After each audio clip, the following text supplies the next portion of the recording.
Welcome to Democracy Now!, democracynow.org, The War and Peace Report. I'm Amy Goodman. FBI Director James Comey is asking the Justice Department to publicly refute President Trump's unsubstantiated claims that former President Obama ordered Trump's phones wiretapped during the 2016 presidential campaign. FBI Director James Comey, President Obama, and others have all rejected Trump's allegations, which he first made during a tweet storm on Saturday morning. Trump began by tweeting, "Terrible. Just found out that Obama had my wires tapped in Trump Tower just before the victory. Nothing found. This is McCarthyism," unquote. He then went on to tweet, "How low has President Obama gone to tap my phones during the very sacred election process? This is Nixon Watergate. Bad or sick guy!" Exclamation point. Trump has called for a congressional investigation, and the White House is standing by the allegations, even though it has not been provided evidence to back them up. This is Trump spokesperson Sarah Huckabee Sanders speaking to Martha Raddatz on ABC's This Week, Sunday. Look, I think he is going off of information that he's seen that has led him to believe that this is a very real potential. And if it is, this is the greatest overreach and the greatest abuse of power that I think we've ever seen, and a huge attack on democracy itself. And the American people have a right to know if this took place. It appears the, quote, information Trump spokesperson Sarah Huckabee Sanders is referring to is a Breitbart article that's been circulated within the White House. The article draws on a Thursday report by the far right-wing radio host Mark Levin, who claimed without evidence that Obama submitted a request to the secret FISA court to tap Trump's phones at Trump Tower. Both Democratic and Republican lawmakers, including Florida Senator Marco Rubio, say they've seen no evidence supporting these claims. This is California Democratic Congresswoman Nancy Pelosi. This is, it's called a wrap-up smear. You make up something, and then you have the press write about it, and then you say everybody's writing about this charge. It's a tool of an authoritarian to just have you always be talking about what you want them to be talking about. The Intercept reports that as President of the United States, Trump has the power to declassify surveillance records, meaning if his wiretapping claims were true, he could prove it immediately. Trump's wiretapping claims come amidst continued scrutiny over Trump associates' communications with Russian officials during the 2016 campaign. On Friday, Attorney General Jeff Sessions said he'll address lawmakers' questions about his communications with Russia's ambassador last year. All 9 Democratic senators on the Senate Judiciary Committee have asked committee chair Chuck Grassley to bring Sessions back for another hearing amidst allegations he lied under oath in his first testimony. The Wall Street Journal's reporting Sessions used Trump campaign funds for the trip to the Republican National Convention, where he spoke with the Russian ambassador. Sessions has recused himself from the investigation into Russian interference in the 2016 presidential campaign. The Washington Post reports Trump was furious that Sessions recused himself. On Tuesday, the Senate Judiciary Committee will hold confirmation hearing for Rod Rosenstein for Deputy Attorney General, who, if confirmed, would take over the investigation into Russian interference in the U.S. election and any links between Russian officials and Trump's associates. We'll have more on Trump, Russia, and the wiretapping claims later in the broadcast.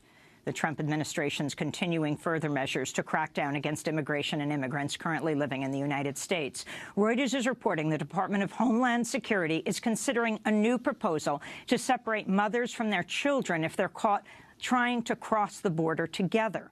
Currently, families are detained together and are supposed to be released from detention relatively quickly, after which they can continue living in the United States while their deportation or asylum cases are processed.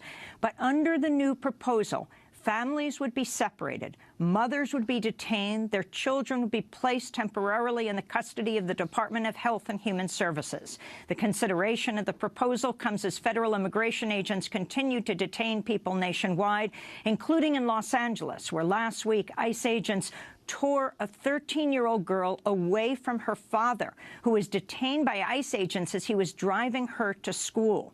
On Saturday, Mexico opened legal centers at all 50 consulates across the United States in efforts to defend Mexicans from Trump's deportation crackdown.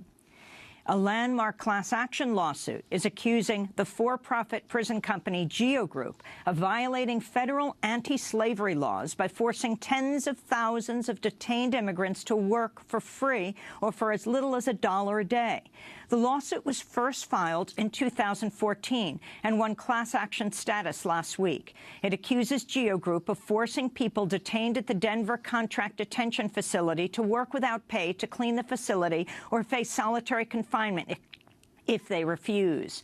It also accuses GEO Group of breaking Colorado's minimum wage laws by paying only $1 a day for other work carried out by prisoners inside the jail. GEO Group owns and operates the Denver Detention Center under a contract with ICE.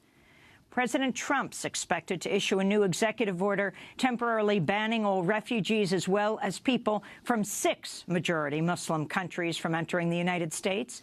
The New York Times reports the new ban would apply to people from Syria, Sudan, Iran, Somalia, Libya, and Yemen, but not people from Iraq.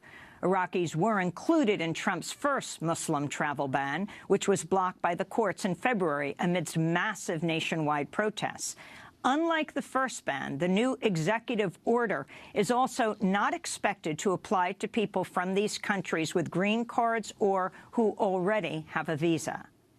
In California, a federal court in Santa Ana is slated to hold a hearing today on the case of an Afghan couple and their children who lawyers say were detained illegally at the Los Angeles International Airport Tuesday and have since been held without justification.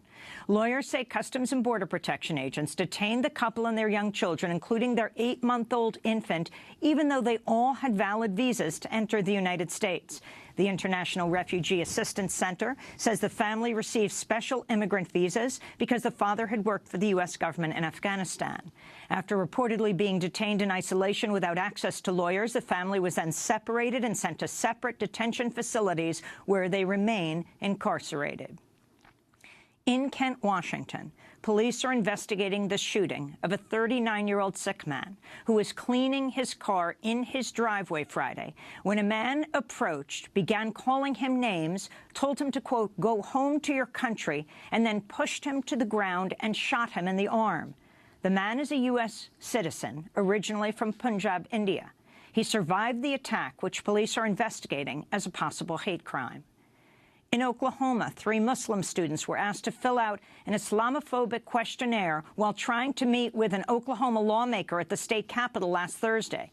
The Council on American Islamic Relations says questions reflected intentionally distorted ideas about Islam, including one that read, quote, "The Quran, the Sunnah of Muhammad, and Sharia law of all schools say that the husband can beat his wife. Do you beat your wife?" unquote.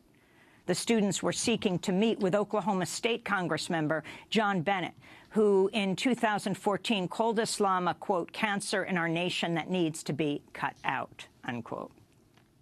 The New York Times reports over the last 6 weeks, the Trump administration has rolled back more than 90 regulations that benefit Wall Street banks and gun sellers, coal, oil, and gas companies, and other corporations. The Times calls the rollback, quote, "one of the most significant shifts in regulatory policy in recent decades," unquote. In many cases, the regulatory rollbacks have come after the direct requests of lobbyists or trade industry groups. Trump's administration is expected to continue eliminating more regulations in the coming days and weeks, including rolling back rules that limit car pollution. Small crowds turned out for a nationwide day of pro-Trump demonstrations Saturday. At many of the estimated 28 protests, the pro-Trump demonstrators were met by counter-protesters. In Berkeley, California, clashes broke out between anti-fascist protesters and the pro-Trump protesters, some of whom showed up armed with knives and batons and wearing helmets and gas masks. In New York City, about 40 pro-Trump demonstrators rallied near Trump Tower. I'm not going to give you my last name, but there's a lot of misinformation going around. Everything I've seen, I watch all of Donald Trump's speeches, all of his rallies, and everything I hear afterwards it's so washed up. That's why I like that he reaches to the people directly, whether it be through Twitter, whether it be through doing like 3 rallies a day when he was campaigning. There's so much misinformation going on. They're clearly rooting for one side. And if you actually follow what he's doing, if you actually follow his intentions, there's no racism, there's no fascism. There's just a guy that's concerned for his country, and he's doing something that he feels is the right way. The Pentagon's ramping up its military operations in Yemen. On Thursday and Friday, the U.S. carried out more than 30 airstrikes. That's compared to 36 airstrikes the U.S. carried out in all of 2016 in Yemen. The Pentagon says the strikes were targeting al-Qaeda in the Arabian Peninsula. They come after a botched ground raid on a Yemeni village in January that left 25 civilians and 1 U.S. Navy SEAL dead. The United Nations Special Rapporteur on Torture has accused the Mexican police forces of widespread use of torture, including sexual violence, electric shocks, beatings, and asphyxiation. The new report says that torture is routinely used to gain confessions and says the practice is part of the widespread impunity in Mexico. The state of Arkansas is planning to execute 8 men within a 10-day period in April, which would be an unprecedented rate of executions in modern U.S. history. Arkansas has suspended executions since 2005 amidst challenges in acquiring lethal injection drugs and lawsuits over the drugs used. Arkansas says it's rushing the executions because the state supply of the sedative midazolam will soon expire. The drug has been linked to painful botched executions in Alabama and other states. In January, an Ohio judge ruled Ohio's lethal injection process was unconstitutional because its use of a midazolam. And a new United Nations report has criticized the United States government over its handling of the $3.8 billion Dakota Access Pipeline, which has faced massive resistance from the Standing Rock Sioux Tribe of North Dakota, as well as members of hundreds of other Native American nations and their allies. The report says the U.S. government had failed to communicate with and consult the Native Americans and showed a, quote, lack of good faith involvement. The report was delivered to State Department officials on Friday. On Saturday, protesters rallied at Columbus Circle in New York City to oppose the pipeline, which is currently in the final stages of construction following the Trump administration's approval. This is Isha Rancho. I think it's especially meaningful to be at this statue of Christopher Columbus. I was born and raised in New York, and every time I pass it, it just reminds me how much we blatantly love to rub it in the faces of our indigenous people that this land is stolen. But I'm here at the protest because, the fight's not over. A lot of people think it has been finished for weeks or months, but it's not over. We're still out here. We're still protesting in solidarity, and it is our duty to win, and it is our duty to keep fighting. And a correction to an earlier headline. The Wall Street Journal was reporting that Jeff Sessions used his own Senate re-election campaign funds, not Trump campaign funds, to travel to the Republican National Convention last summer. We'll have more on Sessions, Russia, Trump claims about wiretapping later in the broadcast. And those are some of the headlines. This is Democracy Now!, democracynow.org, The War and Peace Report. I'm Amy Goodman. And I'm Juan Gonzalez. Welcome to all of our listeners and viewers around the country and around the world.